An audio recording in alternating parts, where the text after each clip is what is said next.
لوگوں کے درد کو بھی سمجھ. اولیاء چشت میں جس بزرگ نے اپنے زمانے میں بڑا عروج پایا ان کا نام خواجہ قطب الدین بختیار کاکی ہے.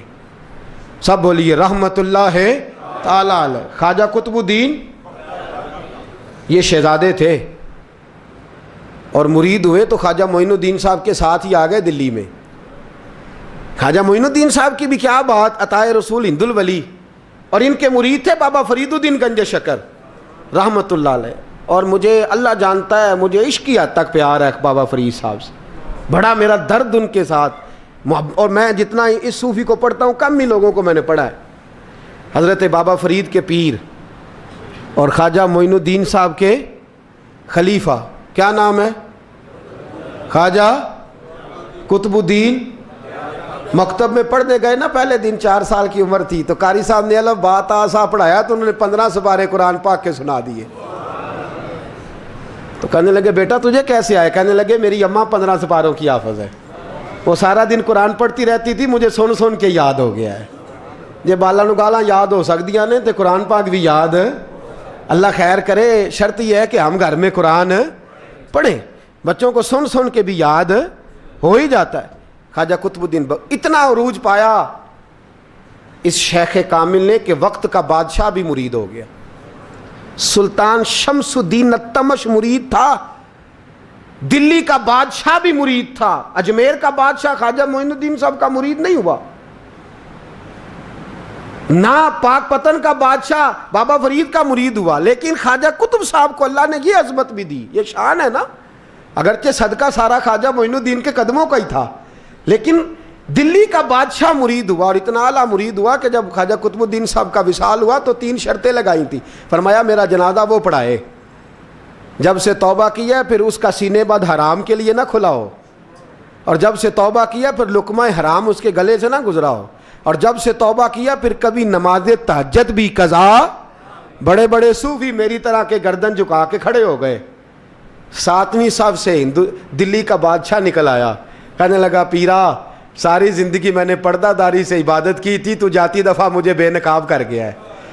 اتنا بڑا انہوں نے شخص تیار. اور حال یہ تھا، لوگ کہتے ہیں کہ فلانا آدمی امیر آدمی ہے تو حضرت صاحب کا تعلق پیر صاحب کا تعلق زیادہ ہے، تو اس کی عمارت نہ دیکھ، کبھی کبھی اس کی پرہیزگاری بھی دیکھ، اس کی خدمت گزاری بھی دیکھ. خواجہ قطب الدین صاحب پہ بھی الزام لگتے رہے. ایک الزام یہ بھی لگا کہ قریب چلے گئے. ہوا کیا، جب بادشاہ مرید ہوا تو کہنے لگا حضرت جی میں نے بادشاہی نہیں کرنی، میں نے اب خانقاہ میں رہنا ہے. تو فرمایا بیٹا تو چھوڑ دے گا تو کوئی ظالم بیٹھ جائے گا. تو حضور پھر کیا حکم ہے؟ فرمانے لگے تو نے کرنی ہے. تو کہا حضور آپ وہ کہاں ہوتے ہیں، میں کہاں ہوتا ہوں، دل ہی نہیں لگتا. تو آپ فرمانے لگے میں ڈیرا اٹھا کے تیرے قریب لے آتا ہوں. خواجہ صاحب 1 کلومیٹر کے فاصلے پر ڈیرا اٹھا کے لے آئے. فرمانے لگے میں تیری تربیت کرتا رہوں گا، تو مخلوق کا بھلا کرتے رہنا. صلی اللہ علیہ، تو حضور کی امت کا اللہ اکبر. وہ قریب. اس وقت بھی لوگوں نے بڑی باتیں کی کہ دیکھو جی بادشاہ تھا نا تو پیر صاحب ہی نیڑے آ گئے. لوگ دیکھتے نہیں کہ اصل بات کیا ہے. خیر وقت گزر گیا، بادشاہی مرید ہو گیا تو پھر دلی سارے میں اسلام، اتنا عدل انصاف. ہندوؤں کو بات پسند نہ آئی، انہوں نے کچھ مسلمان خرید لیے. سلطان شمس الدین التمش بیٹھا ہے دربار میں. جاگ رہے ہیں نا آپ لوگ؟ سب کہیے صلی اللہ علیہ. بڑی غور سے سننے والی بات. ایک دن سلطان شمس الدین تمش دربار میں بیٹھا ہے، قاضی عدالت بھی بیٹھے ہیں، مقدمات سنے جا رہے ہیں. باہر سے رونے کی آواز آنے لگی، چیخنے چلانے کی. بی بی بیان کر رہی کیا ہو گیا کیا ہو گیا. وہ ٹال لگے ہوتے تھے بادشاہوں کے، وہ بجنے لگے، زور ہونے لگا. بادشاہ نے کہا اس فریادی کو جلدی بلاؤ. وہ اندر عورت آئی تو چیخ چیخ کے رو رو کے اس نے اپنے کپڑے پھاڑ پھاڑ کے، برا حال، 2 مہینے کا بچہ. لوگ اس کی آہو زاری پر اس کی طرف متوجہ. بی بی کیا ہوا، پانی پلاؤ بٹھاؤ، یہ کیا ہو گیا؟ کہنے لگی لٹ گئی، عزت برباد ہو گئی، تباہ کر دی گئی. میں کیا ہوا؟ کہنے لگی بادشاہ ایک شخص میرا غیر شرعی خامند بنا، پھر مجھے حمل ہوا، پھر میری گود میں یہ بچہ ہے 2 مہینے کا. اب گئی ہوں تو وہ کہتا ہے کہ میرا تو تیرے سے تعلق ہی کوئی نہیں. بادشاہ کہنے لگے یہ سلطان شمس الدین تمش کی جگہ ہے اور میں نے رسول اللہ صلی اللہ علیہ وسلم کے دین کے مطابق حکومت استوار کی ہے. کون ہے جو تیرے ساتھ؟ ابھی گردن نہ کاٹ دوں گا, بات کر کون ہے. کہنے لگی تو کچھ بھی نہیں کرے گا, کوئی کچھ نہیں کر سکتا. لوگ کلمے چھوڑ کے بیٹھ گئے, توجہ ادھر ہو گئی. پراپوگنڈے بڑا اثر کرتے ہیں معاشرے پہ. رنگ ایسا عجیب ہے, انداز ایسا عجیب ہے. فرمایا بات تو کر. اس عورت کی آواز گونجی تو حالات ہی خراب ہو گئے. کہنے لگی بادشاہ حوصلہ پیدا کر سننے کا. کہا تو بات کر. کہنے لگی میرے گود میں جو بچہ ہے یہ قطب الدین بختیار کاکی کا ہے, یہ تیرے پیر کی ناجائز اولاد ہے. اٹھاؤ, پروفیسر سلیم چشتی نے پی ایچ ڈی کی ہے, وہ لکھ رہے ہیں اس واقعے کو. تیرے پیر کا ناجائز بچہ ہے. ہاتھ کانپنے لگے بادشاہ کے. کہنے لگے یا اللہ کبھی تو قیامت برپا کر دے تو معاملہ ٹھیک ہو جائے, میں تیری زبان کھینچ دوں گا تیری گر. تو نے بات کیسے کی؟ کہنے لگی میں نے کہا تھا نا تیرے اندر حوصلہ نہیں, میری عزت تار تار ہو گئی اور تو پیر بچا رہا ہے. اللہ اکبر. سلطان شمس الدین تمش آسمان کی طرف دیکھ کے کہنے لگے مولا مجھ مجرم کو جس کی برکت سے اٹھا کے تو نے مسجد میں پہنچایا, آج مجھے تو نے کس امتحان میں ڈال دیا؟ یہ کیا رنگ تو نے زندگی کا بنایا ہے. کہنے لگی بلا اسے, اڑاب گردن. اللہ اکبر. خواجہ قطب الدین بختیار کاکی, ذرا اس جگہ پہ اپنے آپ کو کھڑا کر کے دیکھ میرے دوست. جو شخص دلی کے بازار میں نکلے تو دکانیں بند ہو جائیں, عورتیں گھروں میں گھس جائیں, جس کے نام پر چرچے ہوں دین کے, وہ شخص لاٹھی ٹکاتا ٹکاتا. عرس منانے آسان ہے, ڈھول ڈمکے کر کے گھروں کو جانا آسان ہے, پر ذرا ان کی راہوں کا مسافر تو بن انہوں نے انداز کیا اختیار کیا. حضرت خواجہ قطب الدین بختیار کاکی, خبر پھیل گئی. اتنی شہرت پاکیزگی کی نہیں ہوئی تھی جتنی اس جرم کی ہوئی. لاٹھی ٹکاتے ٹکاتے جب پہنچے نا بادشاہ کے دربار میں, بادشاہ اٹھنے لگا, قاضی اٹھنے لگا, لوگ اٹھنے لگے, تو قطب الدین بختیار کاکی کی آنکھوں میں آنسو آئے. مانے لگے بیٹو بیٹھ جاؤ, آج میں پیر بن کے نہیں آیا, میں مجرم بن کے آیا. اور کہا میرے مالک کا انصاف بھی دیکھو, دلی کا پیر آج دلی کی عدالت میں اپنے نا کردہ جرم کی صفائی دینے آیا. بڑی لاٹھی پہ ٹیک لگائی. دلی کی گلیاں بھی روتی ہیں کہ یہ کیا رنگ, اللہ یہ تیرا کیا رنگ ہے. یہ تے میں گڈی تے ہاتھ ڈور سجن دے, او جنج رکھے اونج رہنا ہے, واجب نہیں جے وچ شریعت, مندہ خسم نو کہنا اے تن میرا کنگھی ہووے.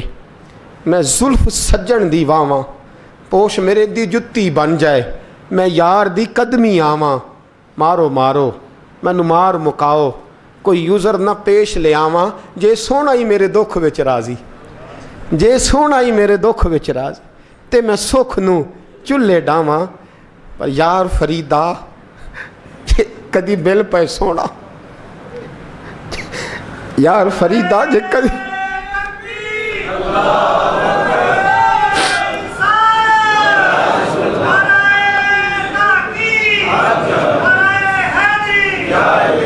یہ کدی مل پہ سونا, بس انہوں رو رو حال سناواں.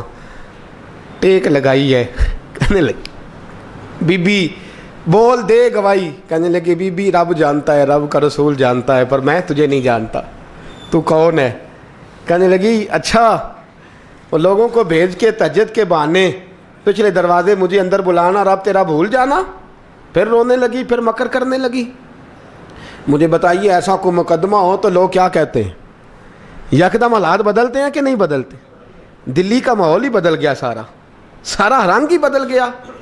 وہ عورت تو ہندو تھی, اس نے تو جھوٹ موٹ کے کلمے بھی پڑھ رکھے ہیں. اللہ اکبر. خواجہ صاحب پوچھتے ہیں گواہ ہے کوئی تیرے پاس؟ تو 4 کلمہ پڑھنے والے کھڑے ہو گئے. اللہ کرے کلمہ پڑھنے والے بکا نہ کریں, آمین تو کہیں. وہ کھڑے ہو کے کہنے لگے ہاں ہم نے آتے بھی دیکھا ہے, جاتے بھی دیکھا ہے. خواجہ قطب الدین صاحب نے نظر عثمان کی طرف اٹھائی, کہنے لگے اچھا جو تیری مرضی, میں گڈی تے ہاتھ ڈور سجن دے, وہ جنج رکھے اونج رہنا ہے, واجب نہیں وچ شریعت, مندہ خسم نو کہنا. کہنے لگے سلطان یار ایک رات کی مہلت نہیں دے دیتا. میں سویرے سلطان بھی رو پڑا کہ پیر صاحب میں میں نوکر اور میں بولتے ہیں اچھا حضور جیسے مرضی. باہر نکلے, خادم کہنے لگا حضور سواری پہ بیٹھ جائیں. وہ ماننے لگے نہیں یار آج پیدل جانا ہے. اس دلی کے چونکوں نے مجھے بڑی سلامیاں دی ہے, ذرا میں دیکھوں تو صحیح دلی کے بازار میری رسوائی پہ کیا کہتے ہیں. مجھے ذرا یہ پتھر بھی کھانے دے, ان کا ذائقہ بھی. پیدل گئے, دنیا سو گئی تو دلی کے بادشاہ نے اجمیر کی طرف منہ کیا. خواجہ معین الدین حیات تھے. بے خبر ہو جو غلاموں سے وہ آقا کیا ہے, بے خبر ہو جو غلاموں سے وہ منہ کیا. کہنے لگے معین الدین میں کوئی لوارس تو نہیں نا, میں کوئی لوارس ہوں کہ یہاں جو میرے ساتھ مرضی ہو جائے. تیری مجبوریاں درست مگر تیرا وعدہ تھا ساتھ دینے کا وقت آیا ہے. میں کوئی لوارس نہیں کہ اب تو اجمیر میں بیٹھا رہے اور میں دکھ سارا اکیلے برداشت کروں. بڑھاپے کا مجھے بھی پتہ ہے, کمزوری کا مجھے بھی پتہ ہے, ذوف کا مجھے بھی پتہ ہے, پر تتی تھوڑے تھکڑے خاندڑیاں, میں بھی تو تیرے نام تو مفت بھی خاندڑیاں. مجھے بھی تو پتہ ہے نا منم غلام نے علی حیدریم قادریم دمز احمد رضا خامی زنم. میں نے بھی تو اپنا نام نہیں نا جپا, تیرا ہی جپا ہے ساری زندگی. یہ لفظ کہے, کہتے میں رویا. آنکھ لگی تو حضرت خواجہ معین الدین صاحب خواب میں ملے. کہنے لگے قطب الدین میرا انتظار کرنا, میں پہنچ رہا ہوں. میرا انتظار کرنا, میرا انتظار. کیا کہا میاں صاحب نے؟ کہتے ہیں مالی دا کم پانی دینا, پھل کچے ہون یا پکے, اے پیر مرید دے سر تے ہی رہندا ہے, جھوٹے ہون یا سچے. میں آیا, فکر نہ کرنا. حضرت سویرے اٹھے, پھر گئے عدالت. پھر کہا نام بھائی پروٹوکول, مجرموں کا پروٹوکول نہیں ہوتا, میں اکیلا جاؤں گا. جس کے آگے پیچھے نعرے ہوتے تنے تنہا. 2-4 منٹ زیادہ لے لوں آج آپ حضرات. کہتے میں پہنچا عدالت اور جا کے جب کہا نا کہ ہاں جی حضور بتائیے, گواہ بھی خلاف ہے, مقدمہ بولیں, تو کہنے لگے مجھے میرے شیخ نے حکم دیا ہے کہ میرا انتظار کرنا. پھر وہ جو باتیں کرنے والے تھے کہنے لگے جی کون گیا تھا اجمیر, کون آیا ہے وہاں سے, ہمیں روحانی باتیں نہ بتائی جائیں. یہاں سے تو ایک دن میں پہنچا نہیں جا سکتا, ٹرین بھی 36 گھنٹے لیتی ہے دلی سے جانے میں. تو کہا یہ کیسے ہو سکتا ہے, کوئی رات کو رات آپ کو خبر ہو گئی, آپ کیس کو لمبا نہ کریں. بادشاہ مرید ہے, لگتا ہے کہ یہ راتوں رات بھگا دے گا پیر کو. اتنی باتیں خواجہ صاحب نے سنی. جب بے گناہ آدمی کو یہ باتیں سننی پڑتی ہیں پھر دل بڑا ٹوٹتا ہے, پھر بڑی تکلیف ہوتی ہے. حضرت کہنے لگے یارو تمہاری مرضی. شمس الدین تمش کی آواز گونجی. فرمایا جیسے انہوں نے کہا ویسے کیا جائے گا.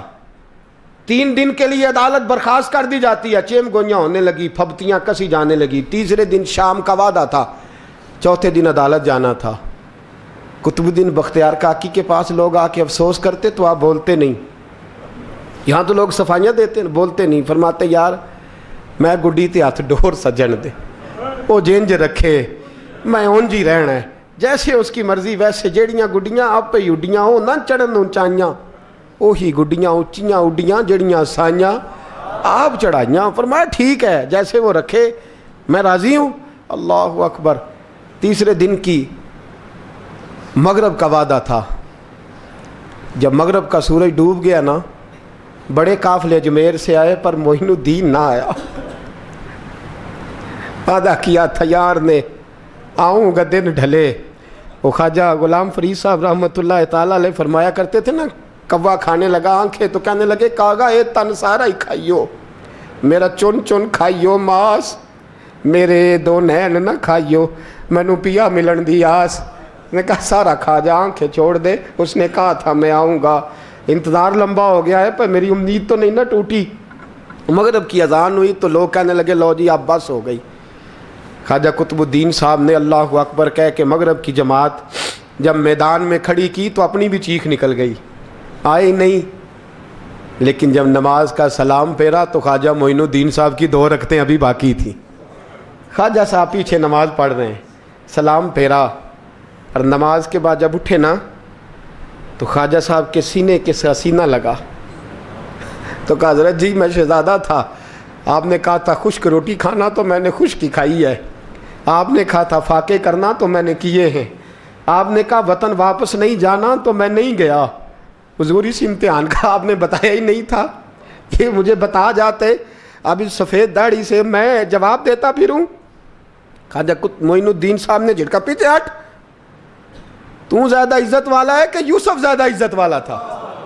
تو زیادہ مقام والا ہے کہ عائشہ زیادہ مقام والی تھی؟ چپ کر, یہ کچھ صوفیاء کا طریقہ ہے, چپ کر. عرض کی حضور غلطی ہو گئی, میں پہلے نہیں رویا, تو ملا ہے تو رویا ہو. میں پہلے نہیں تڑپا, میں نے شکوا نہیں, تو ملا ہے. اپنا ہی کو ملے تو دکھ یاد آتے ہیں نا. فرمایا چپ کر, جا سلطان سے کہہ دے سویرے نماز کے بعد عدالت لگا دے. سویرے جب عدالت لگی نا تو خواجہ معین الدین صاحب بازو پکڑا خواجہ قطب صاحب کا, نکلے تو دیکھا لائنیں لگی ہیں, مجمع لگا ہے, آنکھوں میں آنسو آ گئے. کہا حضور آپ کیوں روتے ہیں؟ فرمایا میرا دل تھا لوگ میرے کتب کی شان دیکھنے آئے, یہ کتنے بدبخت ہیں, میرے کتب کی رسوائی دیکھنے آئے. کتنے نالائق ہیں, رسوائی دیکھنے اتنے آئے ہیں, شان دیکھنے آتے ہی نہیں. اللہ اکبر. جب میدان لگا خواجہ صاحب پہنچے, عورت کو کہنے لگی اللہ سے ڈر جا, وقت تھوڑا ہے, تو مر جائے گی. کہنے لگی مجھے داستانیں نہ سنائیں.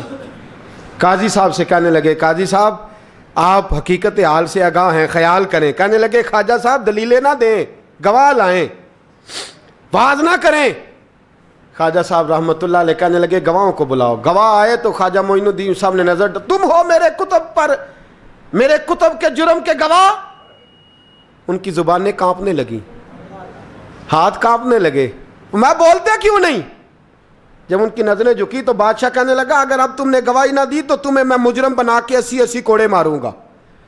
کہنے لگا جی دیکھا ہے, جی دیکھا ہے ہم نے تہجد کے وقت.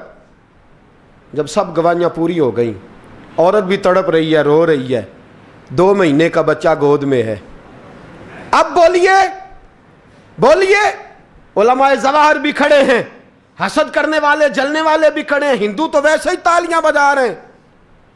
اجمیر کا بوڑھا, اور یہ آخری پھیرا تھا خواجہ معین الدین کا دلی میں. اس کے بعد ظاہراً دوبارہ نہیں آئے. اٹھے لاٹھی ٹکاتے ٹکاتے, اور میدان کے اندر جا کے نا, بڑے میدان میں مجمع تھا, سر سجدے میں رکھا. کہنے لگے یا اللہ میں ہندوستان مرضی سے نہیں آیا, تیرے رسول کا بھیجا آیا ہوں. پھر اٹھے اور کہنے لگے مولا تیرے نبی کا فرمان ہے کہ میری امت کے علماء بنی اسرائیل کے نبیوں کی طرح ہوں گے. اگر یوسف کے لیے بچہ بول سکتا ہے تو میرے کتب کے لیے بھی بولنا چاہیے. اگر یوسف علیہ السلام کے لیے بول سکتا ہے تو میرا قطب الدین بھی سچا ہے, اس کے لیے. پھر اٹھے, اس بی بی کی طرف بڑھے. لوگ کہنے لگے نہ جانے اب کیا ہوگا. جب اجمیر کے بادشاہ نے, عطا رسول نے, ہند الولی نے, امام الاولیاء نے کپڑا کھینچا اور کہنے لگے وہ بچے تو جانتا ہے نا تیرا باپ کون ہے, 2 مہینے کا بچہ. جب نانا بولا تو بی بی کہنے لگی اب کیا کر رہے ہو, بچے بھی کبھی بولے ہیں؟ میں بی بی چپ کر, ان اللہ علی کل شیء قدیر, میں کمزور رب کا ماننے والا نہیں, قدرتوں والے رب کا ماننے والا ہوں. وہ چاہے تو بچے بھی بولتے ہیں. قرآن کہتا ہے حضرت عیسیٰ بولے تھے انی عبد اللہ آتانی الکتاب. مریم بھی تو ولی اللہ تھی, وہ نبی تو نہیں تھی. اگر ولی اللہ بنی اسرائیل کا ہو بچہ بول سکتا ہے, تو اگر ولی اللہ محمد عربی کی امت کا ہو تو بچہ پھر بھی بول سکتا ہے. یوں کپڑا ہٹایا, بچہ بول. 2 مہینے کا بچہ ماں کی گود میں اٹھ کے بیٹھ گیا, اور بچہ بول کے کہنے لگا السلام علیکم یا ولی اللہ. جب یہ لفظ ادا کیے تو نعرے لگنے لگے, لوگ رونے لگے. بی بی بے ہوش ہو کے گری, فرمانے لگے مجھے سلام نہ کر, میرے کتب کی بات بتا. کہنے لگا قسم ہے اللہ کی عزت کی, وہ سامنے مجمع جو سردار بیٹھا ہے وہ میرا باپ ہے. قطب الدین تو بے گناہ ہے, قطب الدین تو بے گناہ ہے, میرا باپ تو وہ بیٹھا ہے. یہ قاضی بھی سازش میں شریک ہے, کئی مسلمان خریدے گئے, یہ گواہ خریدے گئے. جب گواہی ہو گئی, بچہ یہ لفظ کہہ کے اللہ اکبر کہتا ہوا پھر چپ کر گیا. خواجہ قطب الدین صاحب کا بازو پکڑا, خواجہ معین الدین صاحب نے مجمع سے باہر نکلے. لوگ کہنے لگے حضور آپ کچھ بولتے نہیں. فرمانے لگے جس نے بولنا تھا وہ بول چکا ہے, جس نے بولنا تھا وہ جو جادو, وہ جو سر چڑھ کے بولے. فرمایا تم نے افواہوں پہ نظر رکھی اور میں نے اللہ کی قدرت پہ نظر رکھی. تم نے اس کے کردار کو جھنجھوڑا اور میں نے اس کے کردار کو تعمیر کیا. حضرت سلطان شمسالدین تمش بھی پیچھے دوڑے، کہا حضور کہاں لے جا رہے ہو؟ فرمایا کتب میرا ہے، میں جمائر ساتھ لے کے جا رہا ہوں، اب میں نے اپنا بچہ تمہارے سپرد اب میرے پاس رہے گا، تم نے ستایا میری اولاد کو، اب یہ میرے پاس رہے گا، میں نے نہیں تمہیں دینا۔ لوگ راہیں بچھا کے نظریں بچھا کے بیٹھ گئے، پاؤں میں گر گئے، کہنے لگے حضور ہمارے لیے نہیں، رسول اللہ کے دین کے لیے، ہمارے لیے نہیں، تعمیر شریعت کے لیے، ادائے سنت کے لیے چھوڑ جائیے۔ خواجہ صاحب کہنے لگے قطب الدین جا، تجھے چھوڑ کے جاتا ہوں، اب قیامت تک کوئی تیری رسوائی کی جرت نہیں کر سکے گا۔ عزیز یاد رکھ، نہ افواہوں پہ لگا کریں، نہ کسی برادری، کسی قوم، کسی شخص کے بارے میں ایسی باتیں، یہاں تو لوگ گھڑ گھڑ کے چیزیں لاتے ہیں، گھڑ گھڑ کے چیزیں لاتے ہیں، اور جن کی ہیں ان کے پاس بڑے دلائل ہیں اپنی صفائی پیش کرنے کے لیے۔ جو غرباء مساکین ہوتے ہیں وہ بیچارے اپنی عزت پر لگا ہوا داغ دھو بھی نہیں پاتے، ہم بڑا لوگوں پر دھبا لگا کے ثابت کر گزرتے ہیں، اور پھر صدیاں گزر جاتی ہیں، تیری میری غربت نے کیا مجھ کو زمانے میں بدنام، تیری دولت نے تیرے عیب چھپا رکھے ہیں۔ اللہ کا قرآن کہتا ہے جب خبر پہنچے تو تحقیق کر، خیال کر، اس کے بعد پھر آگے اس کو بیان کر۔ اللہ ہمیں سمجھنے کی توفیق دے۔ آخر دعوان ان الحمدللہ۔